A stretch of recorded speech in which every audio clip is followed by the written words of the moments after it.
कहूंगा चलो कोहे दूर पर अल्लाह से पूछ के आते हैं कि परवरदिगार ये माजरा क्या है। जब कोहे दूर में गए अल्लाह से सवाल किया, ऐ परवरदिगार तू जो कहता है वो सच कहता है, जो तू कहता है वो मैं बंदों तक पहुंचाता हूँ। तूने कहा था ये मर जाएगा लेकिन ये मरा नहीं, वजह क्या है? आवाज परवरदिगार आई, ऐ मूसा इससे ये पूछो इसने कल रात में किया क्या है। अरे भैया अभी भी कोई चुप रहे तो आगे मूसा इसका जवाब ये है, इस बंदे से पूछो इसने कल शब में क्या ऐसा काम किया। मूसा ने कहा बताओ तुमने क्या किया है। कहा मैंने जब सुना कल मर जाऊंगा, इंतकाल कर जाऊंगा, पूरी बस्ती को सबको खाना खिलाया, गल्ले बांटे, अनाज बांटे, सबको मुफ्त में दे दिया। बस जैसे ही कलीमुल्लाह मूसा ने ये पैगाम अल्लाह को दिया, इसने कल रात में सबको खाना खिलाया है, आवाज़ कुदरत आई मूसा ये मेरी आदत है, ये फितरत है, मेरा मिजाज है, जो किसी को खाना खिलाता है मैं उसकी मौत को टाल कर उसकी हयात आगे बढ़ा देता हूं। मैं उसकी मौत को टाल कर उसकी हयात आगे बढ़ा देता हूं। तो ये पता चला कि खाना खाने खिलाने से आने वाली मौत भी टल जाती है, जिंदगी आगे बढ़ जाती है। खाना खिलाने से मौत टलती है, जिंदगी आगे बढ़ती है। बस शायद यही वजह थी कि जब जनाब अबू तालिब को दीन इस्लाम का ऐलान करना हुआ तो उससे पहले दावत का इंतजाम किया ताकि दुनिया को बता दे हर चीज मुर्दा हो जाएगी, दीन इस्लाम कभी नहीं रहेगा।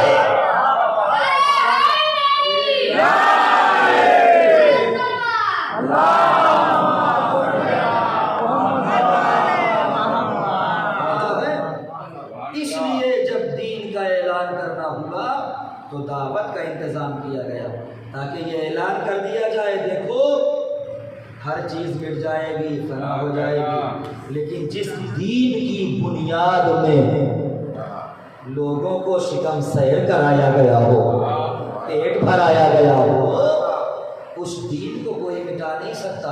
अब ये दीन क्या है ये भी समझाता चलो जल्दी से। हदीस ने आगे बढ़ के कहा बुनियल इस्लाम अला खम्स अरकान, इस्लाम की बुनियाद 5 चीज़ों में रखी गई है। कितनी चीज़ों पे? 5 चीज़ों में। हदीस है ये, 5 चीज़ों पर इस्लाम की बुनियाद रखी गई है। मासूम फरमाते हैं पहली चीज़ है नमाज अस्सलात, दूसरी चीज़ है सौम रोज़ा, तीसरी चीज़ है हज, चौथी चीज़ है ज़कात, और 5वीं चीज़ पढ़ूँ और आप खामोश रहें ये तो हो ही नहीं सकता।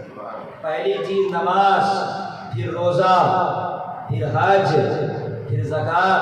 मासूम फरमाते हैं 5वीं चीज़ है मेरे जद की विलायत, मेरे जद अली की विलायत।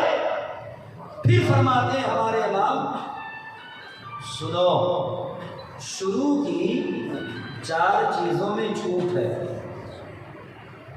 मेरा गलत शुरू की 4 चीज़ों में छूट है, लेकिन जो आखिरी वाली चीज़ है उसमें छूट नहीं है। अब कोई मेरा जवान भाई ये कहे मौलाना हम भी तो ये कह रहे थे कि चाहे नमाज पढ़ें चाहे ना पढ़ें, रोज़ा रखें चाहे ना रखें, ऐसा हो कि भी चाहे हज पे जाएँ चाहे ना जाएँ, बस खाली मौला का मातम कर लें जन्नत पक्की है। तो अगर अजब नहीं इमाम आवाज़ दे मेरा चाहने वाला और मेरी बात का इतना गलत मतलब निकाल रहा है, ये बिल्कुल ऐसा ही है। थोड़ा सा बात मैं यहाँ पे रोक रहा हूँ, इंशाल्लाह किसी से पूछ लूँगा कहाँ बात छोड़ी थी।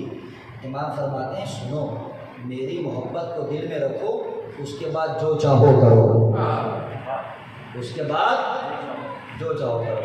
एक शख्स आगे कहने लगा मौला यानी आपकी मोहब्बत दिल में रखें, उसके बाद अस्तगफिरुल्लाह ज़िना करें, उसके बाद शराब पिए, आपकी मोहब्बत दिल में रखें, उसके बाद जुआ खाएं, जुआ खेलें, हराम खाएं, ये सब करें, सूद। इमाम ने कहा कि मेरे चाहने वाले नहीं हो। कहा क्यों? कहा इसलिए कि तुमने मेरी बात का गलत मतलब निकाला है। कहा मौला आप ही ने तो कहा है मुझसे मोहब्बत करो, उसके बाद जो चाहो करो। इमाम ने कहा मैंने थोड़ी ये कहा है कि मोहब्बत करके जैसे उल्टे सीधे काम चाहो करो।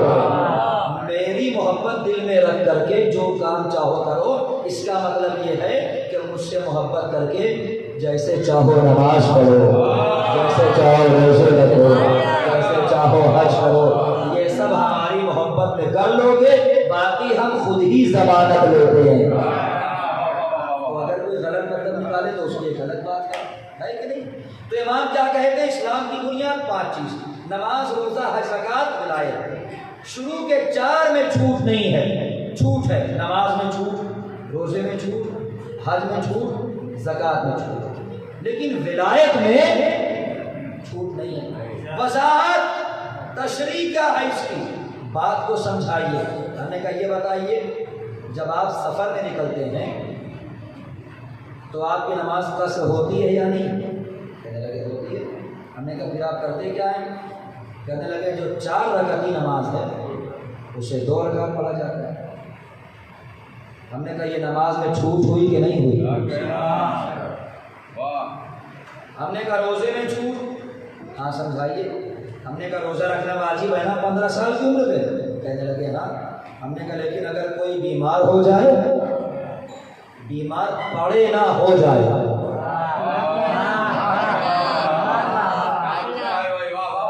पड़ जाना और है, बीमार होना और है।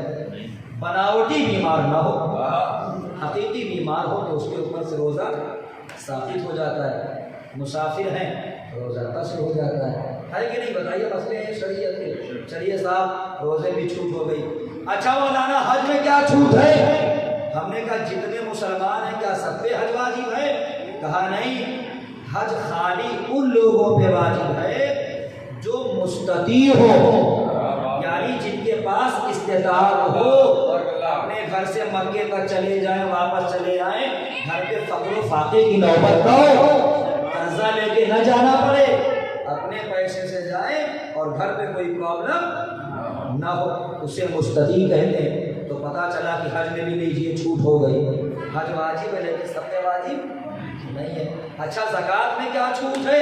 कहा ज़कात भी मुसलमानों पे वाजिब है, सब पे वाजिब है? कहा नहीं, ज़कात के निसाब बताए गए हैं। अगर गंदुम यानी गेहूं और जौ वगैरह अपने निसाब को पहुंच जाए, जब उसका निसाब पूरा हो जाए, जब उसकी शर्त पूरी हो जाए, तब ज़कात वाजिब है। और अगर शर्त पूरी नहीं होती तो ज़कात वाजिब नहीं है। अब विलायत के बारे में क्या कहेंगे आप? क्या कहना है? इमाम क्या कहते हैं? शुरू के 4 में छूट है लेकिन विलायत में छूट नहीं। मेरे मौला क्यों?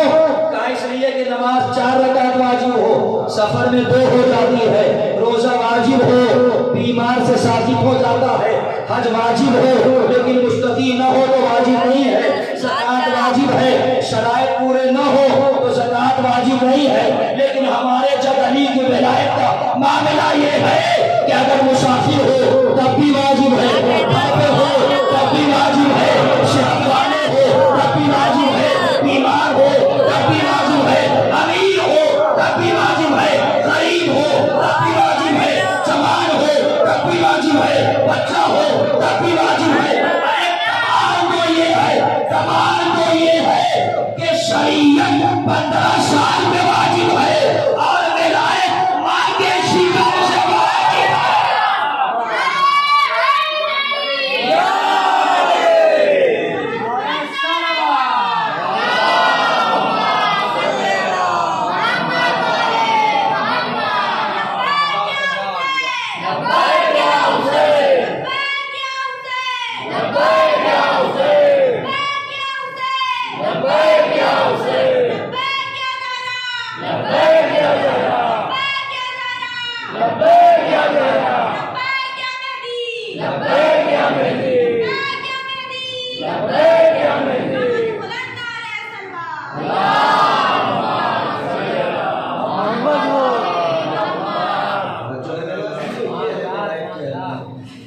मौला सलामत रखे बच्चे को लगाया इन्होंने। आप देखिए मैं एक जुमला यहाँ पे